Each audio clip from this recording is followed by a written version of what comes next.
जय श्री राधे कृष्ण। आप सभी का आपके अपने YouTube चैनल पे बहुत बहुत स्वागत है। आइए आज आप सब सुनेंगे श्री सत्यनारायण व्रत की कथा। जो भी भक्त सच्ची श्रद्धा के साथ नियम और निष्ठा के साथ भगवान सत्यनारायण का पूजन करते हैं, कथा श्रवण करते हैं, तो भगवान सत्यनारायण की कृपा से उनके सभी प्रकार के पाप और ताप नष्ट हो जाते हैं तथा भगवान सत्यनारायण की कृपा से सभी प्रकार के सुख और समृद्धि की प्राप्ति होती है। भगवान सत्यनारायण का पूजन जो कि किसी भी दिन किया जा सकता है, खास करके पूर्णिमा तिथि के दिन भगवान सत्यनारायण का पूजन जो कि बड़ा ही पुण्य फलदायी माना गया है। कली काल में भगवान सत्यनारायण का पूजन जो कि सभी प्रकार के पापों को नष्ट करने वाला तथा सुख और समृद्धि को प्रदान करने वाला है। जो भी भगवान सत्यनारायण का पूजन करते हैं उन्हें चाहिए कि इस दिन सुबह ब्रह्म मुहूर्त में उठ करके नित्य क्रियाओं से निवृत्त होकर के गंगा नदी में या घर के नहाने के पानी में थोड़ा सा गंगा जल मिला करके स्नान करना चाहिए। शुद्ध वस्त्र धारण करके भगवान सत्यनारायण से प्रार्थना करनी चाहिए कि हे भगवान सत्यनारायण, हे सत्यदेव, आज मैं श्री सत्यनारायण का व्रत रखने जा रहा हूँ या रखने जा रही हूँ। इस प्रकार से भगवान से प्रार्थना करें कि यह व्रत मेरा निर्विघ्न पूरा हो, हमें पुण्य फलों की प्राप्ति हो। आपके मन में जो भी इच्छा हो, जो भी कामना हो, वह भगवान सत्यनारायण से कहे।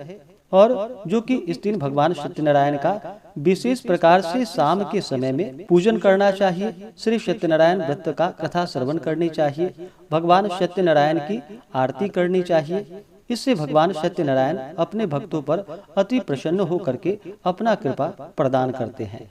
तो आइए आज आप सब पंचम अध्यायी श्री सत्यनारायण व्रत का कथा श्रवण करेंगे। अगर आप श्री सत्यनारायण व्रत कथा के उपलक्ष्य में ब्राह्मण दक्षिणा, अन्नदान, वस्त्रदान आदि के लिए देना चाहते हो तो आप अपने श्रद्धा और सामर्थ्य के अनुसार हमें डिस्क्रिप्शन में जाकर के वहां से गूगल पे, फोन पे या अकाउंट नंबर के माध्यम से आप अपने श्रद्धा और सामर्थ्य के अनुसार हमें ब्राह्मण दक्षिणा प्रदान कर सकते हैं। तो आइए सुनते हैं श्री सत्यनारायण व्रत की कथा।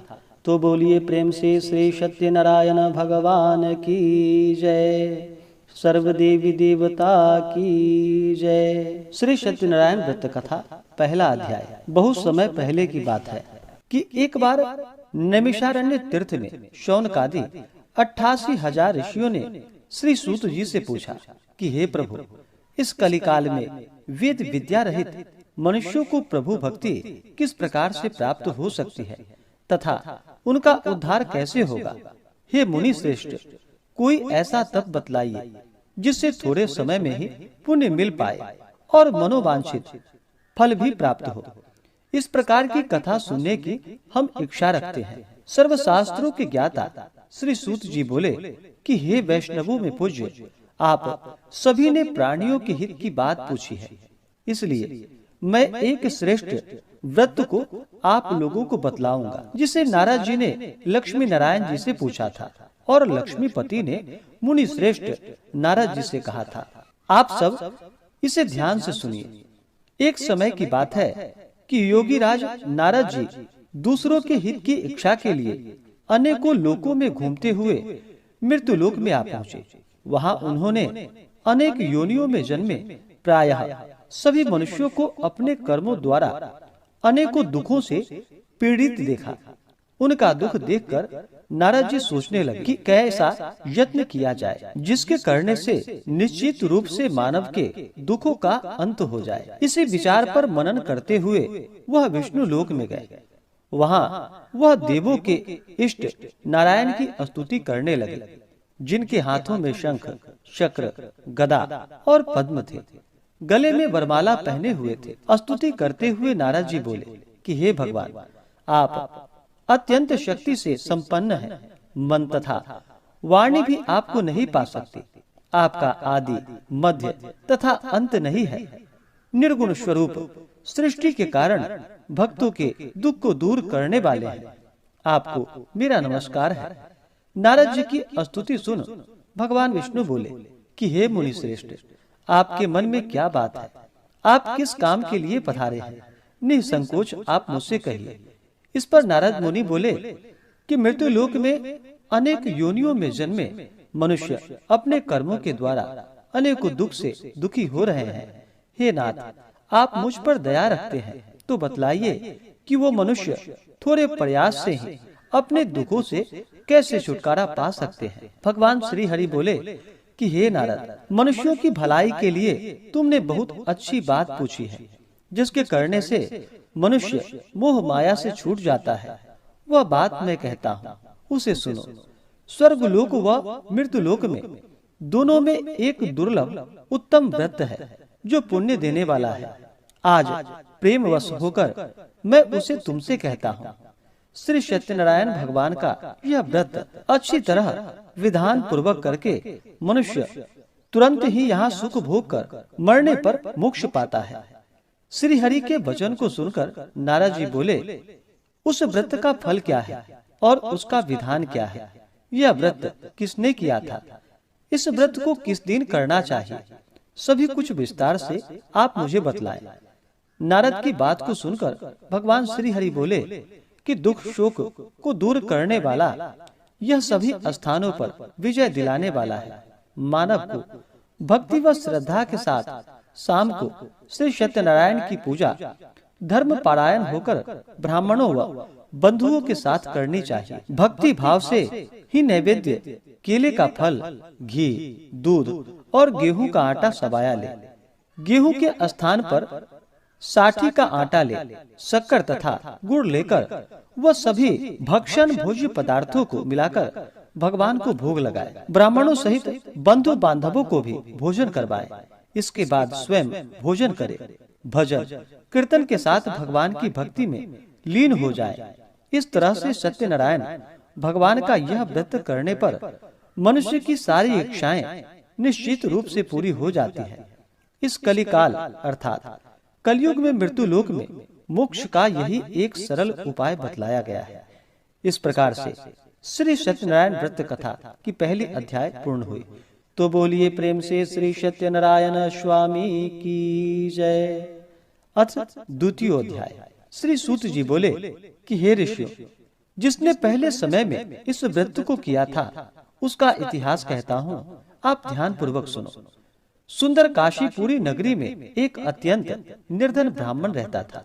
भूख प्यास से परेशान वह धरती पर घूमता रहता था। ब्राह्मणों से प्रेम करने वाले भगवान ने एक दिन ब्राह्मण का वेश धारण कर उसके पास जाकर पूछा कि हे विप्र, नित्य दुखी होकर तुम पृथ्वी पर क्यों घूमते हो?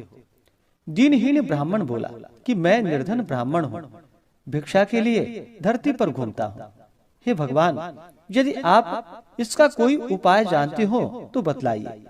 वृद्ध ब्राह्मण कहने लगे कि सत्यनारायण भगवान मनोवांछित फल देने वाले हैं, इसलिए तुम उनका पूजन करो।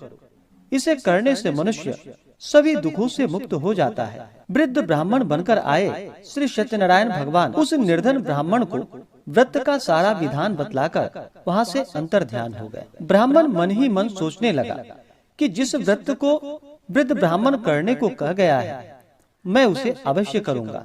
यह निश्चय करने के बाद उसे रात में नींद नहीं आई। वह सवेरे उठकर सत्यनारायण भगवान के व्रत का निश्चय कर भिक्षा के लिए चला गया। उस दिन निर्धन ब्राह्मण को भिक्षा में बहुत धन मिला, जिससे उसने बंधु बांधवों के साथ मिलकर श्री सत्यनारायण भगवान का व्रत संपन्न किया। भगवान सत्यनारायण का व्रत संपन्न करने के बाद वह निर्धन ब्राह्मण सभी दुखों से छूट गया और अनेक प्रकार की संपत्तियों से युक्त हो गया। उसी समय से यह ब्राह्मण हर माह इस व्रत को करने लगा। इस तरह से सत्यनारायण भगवान के व्रत को जो मनुष्य करेगा वह सभी प्रकार के पापों से छूटकर मोक्ष को प्राप्त होगा। जो मनुष्य इस व्रत को करेगा वह सभी दुखों से मुक्त हो जाएगा। सूत जी बोले, इस तरह से नारद जी ने नारायण जी का कहा हुआ श्री सत्यनारायण व्रत को मैंने तुमसे कहा।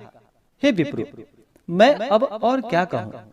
ऋषि बोले कि हे मुनिवर, संसार में उस विप्र से सुनकर और किस किस ने इस व्रत को किया, हम इस बात को सुनना चाहेंगे। इसके लिए हमारे मन में जो श्रद्धा भक्ति भाव है, आप कृपा कर बतलाइए। सूत जी बोले कि हे मुनि, जिसने इस व्रत को किया वह सुनो। एक समय वही विप्र धन व ऐश्वर्य के अनुसार अपने बंधु बांधवों के साथ इस व्रत को करने को तैयार हुआ। उसी समय एक लकड़ी बेचने वाला बूढ़ा आदमी आया और लकड़ियों को बाहर रखकर अंदर ब्राह्मण के घर गया। प्यास से दुखी वह लकड़हारा उनको व्रत करते देख विप्र को नमस्कार कर पूछने लगा कि आप यह क्या कर रहे हैं तथा इसके करने से क्या फल प्राप्त होता है, आप कृपा करके मुझसे बतलाइए। ब्राह्मण ने कहा कि सब मनोकामनाओं को पूर्ण करने वाला यह सत्यनारायण भगवान का व्रत है। इनकी कृपा से ही मेरे घर में धन्य धान्य आदि की वृद्धि हुई है। विप्र से सत्यनारायण व्रत के बारे में जानकर लकड़हारा बहुत प्रसन्न हुआ और चरणामृत लेकर वह प्रसाद खाने के बाद अपने घर गया। लकड़हारे ने अपने मन में संकल्प लिया कि आज लकड़ी बेचने से जो धन मिलेगा उसी से श्री सत्यनारायण भगवान का मैं उत्तम व्रत करूंगा। मन में इस विचार को ले वह आदमी सिर पर लकड़ियां रखकर उस नगर में बेचने के लिए चला गया, जहाँ पर धनी लोग ज्यादा रहते थे। उस नगर में उसे अपनी लकड़ियों का दाम पहले से 4 गुना अधिक मिला। वह प्रसन्न होकर शक्कर, घी, दूध, दही और गेहूं का आटा ले और सत्यनारायण भगवान के व्रत के अन्य सामग्रियां लेकर अपने घर गया। वहां उसने अपने बंधु बांधवों को बुलवाकर विधि विधान से श्री सत्यनारायण भगवान का पूजन और व्रत किया। इस व्रत के प्रभाव से वह बूढ़ा लकड़हारा धन पुत्र आदि से युक्त होकर संसार में समस्त सुख भोग कर अंत काल में वैकुंठ धाम को गया। इस प्रकार से श्री सत्यनारायण व्रत कथा दूसरी अध्याय पूर्ण हुई। तो बोलिए प्रेम से श्री सत्यनारायण भगवान की जय। अथ तृतीयो अध्याय। श्री सूत जी बोले कि हे श्रेष्ठ मुनियों, अब आगे की कथा कहता हूँ। पहले समय में उल्कामुख नाम का एक बुद्धिमान राजा रहता था। वह सत्य वक्ता और जितेंद्रिय था। प्रतिदिन दिव स्थानों पर जाता और निर्धनों को धन देकर उनके कष्ट दूर करता था। उसकी पत्नी कमल के समान मुख वाली तथा सती साध्वी थी। भद्रशिला नदी के तट पर उन दोनों ने श्री सत्यनारायण भगवान का व्रत किया। उसी समय साधु नाम का एक वैश्य आया। उसके पास व्यापार करने के लिए बहुत सा धन भी था। राजा को व्रत करते हुए देखकर वह विनय पूर्वक पूछने लगा कि हे राजन, भक्ति भाव से पूर्ण होकर आप यह क्या कर रहे हैं? मैं सुनने की इच्छा रखता हूँ, आप मुझे बतलाइए। राजा बोला कि हे साधु, अपने बंधु बांधवों के साथ पुत्रादि की प्राप्ति के लिए एक महा शक्तिमान श्री सत्यनारायण भगवान का व्रत व पूजन कर रहा हूँ। राजा के वचन सुन साधु आदर से बोला कि हे राजा, मुझे इस व्रत का सारा विधान कहिए। आपकी कथा अनुसार मैं भी इस व्रत को करूँगा। मेरी भी संतान नहीं है और इस व्रत को करने से निश्चित रूप से मुझे संतान की प्राप्ति होगी। राजा से व्रत का सारा विधान सुन व्यापार से निवृत्त हो वह अपने घर गया। साधु वैश्य ने अपनी पत्नी को संतान देने वाले इस व्रत का वर्णन कह सुनाया और कहा कि जब मेरी संतान होगी तब मैं इस व्रत को करूंगा। साधु ने इस तरह के वचन अपनी पत्नी लीलावती से कहे। एक दिन लीलावती पति के साथ आनंदित हो सांसारिक धर्म में प्रवृत्त होकर श्री सत्यनारायण भगवान की कृपा से गर्भवती हो गई। 10वें महीने में उसके गर्भ से एक सुंदर कन्या ने जन्म लिया। दिनों दिन वह ऐसे बढ़ने लगी जैसे कि शुक्ल पक्ष की चंद्रमा बढ़ता है। माता पिता ने अपनी कन्या का नाम कलावती रखा। एक दिन लीलावती ने मीठे शब्दों में अपने पति को याद दिलाया कि आपने सत्यनारायण भगवान के जिस व्रत का संकल्प लिया था उसे करने का समय आ गया है, आप इस व्रत को करिए। साधु बोला कि हे प्रिय, इस व्रत को मैं उसके विवाह के समय करूंगा। इस प्रकार अपने पत्नी को आश्वासन देकर वह नगर को चला गया। कलावती पिता के घर में वृद्धि को प्राप्त हुई, धीरे धीरे बढ़ने लगी। साधु ने एक बार नगर में अपनी कन्या को सखियों के साथ देखा तो तुरंत ही दूत को बुलवाया और कहा कि मेरी कन्या के योग्य वर देख कर आओ। साधु की बात सुनकर दूत कंचन नगर में पहुंचा और वहां देखभाल कर लड़की के सुयोग्य वनिक पुत्र को ले आया। सुयोग्य लड़के को देख साधु ने बंधु बांधवों को बुलवाकर अपनी पुत्री का विवाह करा दिया। लेकिन दुर्भाग्य की बात तो यह है कि साधु ने अभी भी सत्यनारायण भगवान का व्रत नहीं किया। इस पर श्री सत्यनारायण क्रोधित हो गए और श्राप दे दिया कि साधु को अत्यधिक दुख मिले। अपने कार्य में कुशल साधु बनिया जमाई को लेकर समुद्र के पास स्थित होकर रत्नसारपुर नगर में गया। वहां जाकर दामाद ससुर दोनों मिलकर चंद्रकेतु राजा के नगर में व्यापार करने लगे।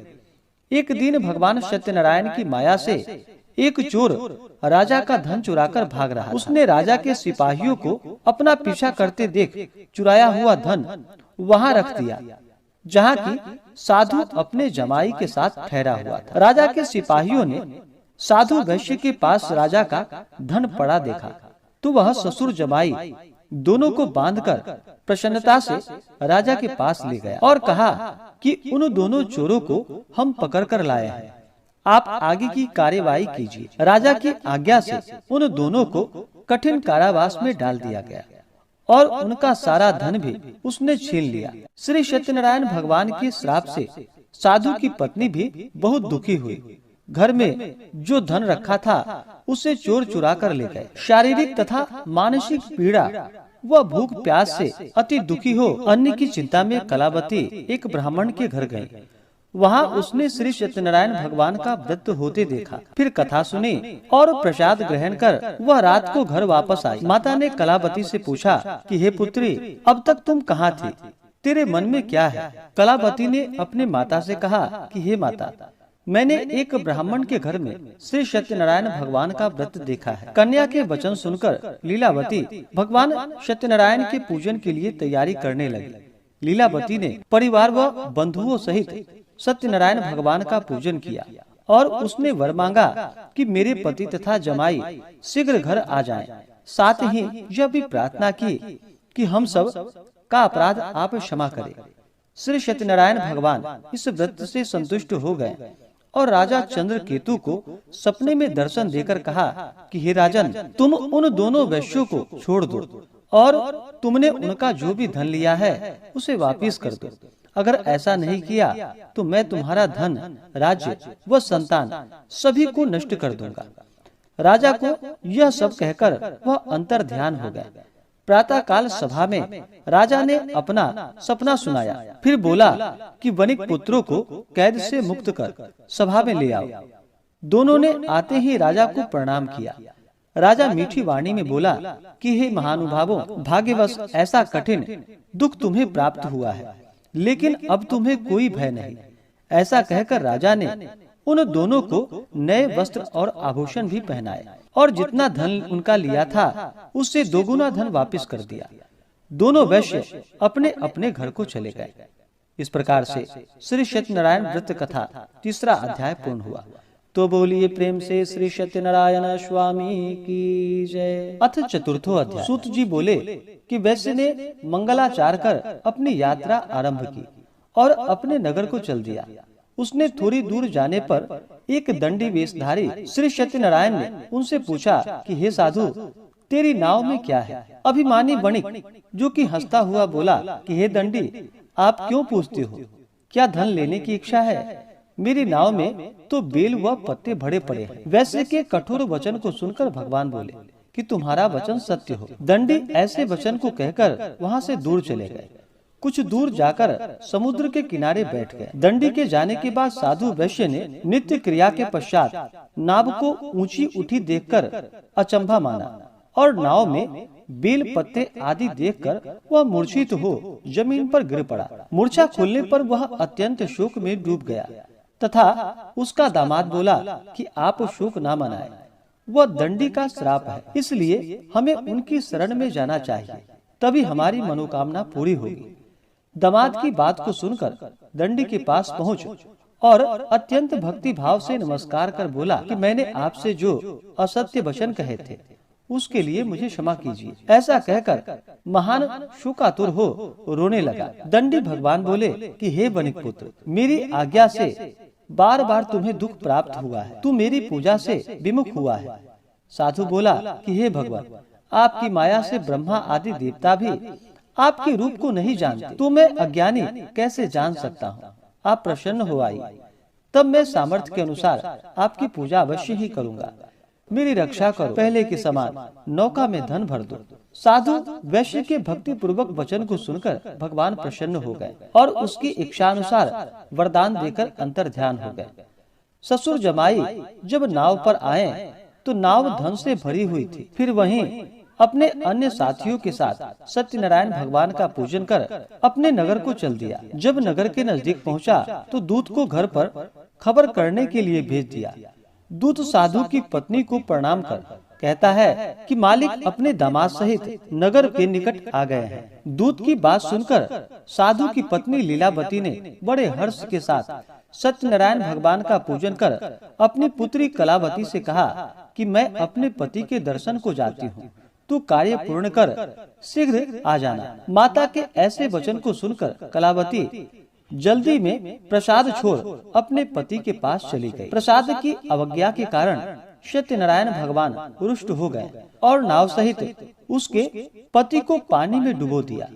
कलावती अपने पति को वहां न पाकर रोती हुई जमीन पर गिर पड़ी। नौका को डूबा हुआ देख वह कन्या को रोता देख साधु दुखी होकर बोला कि हे प्रभु, मुझसे तथा मेरे परिवार से जो भूल हुई है उसे क्षमा कीजिए। साधु के दीनहीन वचन को सुनकर सत्यनारायण भगवान प्रसन्न हो गए और आकाशवाणी हुई कि हे साधु, तेरी कन्या मेरे प्रसाद को छोड़कर आई है, इसलिए उसका पति अदृश्य हो गया।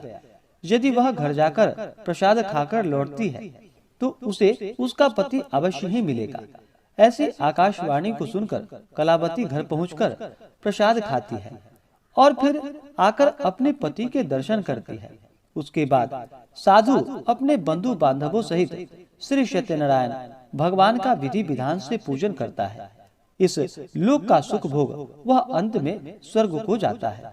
इस प्रकार से श्री सत्यनारायण व्रत कथा में चौथे अध्याय की कथा पूर्ण हुई। तो बोलिए प्रेम से श्री सत्यनारायण भगवान की जय। अथ पंचमो अध्याय। श्री सूत जी बोले कि हे ऋषियों, मैं और भी एक कथा सुनाता हूँ, उसे भी आप ध्यान पूर्वक सुनो। प्रजा पालन में लीन तुंगध्वज नाम का एक राजा था। उसने भी भगवान का प्रसाद त्याग कर बहुत ही दुख पाया। एक बार वन में जाकर वन्य पशुओं को मारकर वह बड़ के पेड़ के नीचे आया। वहां उसने ग्वालों को भक्ति भाव से अपने बंधुओं सहित सत्यनारायण भगवान का पूजन करते देखा।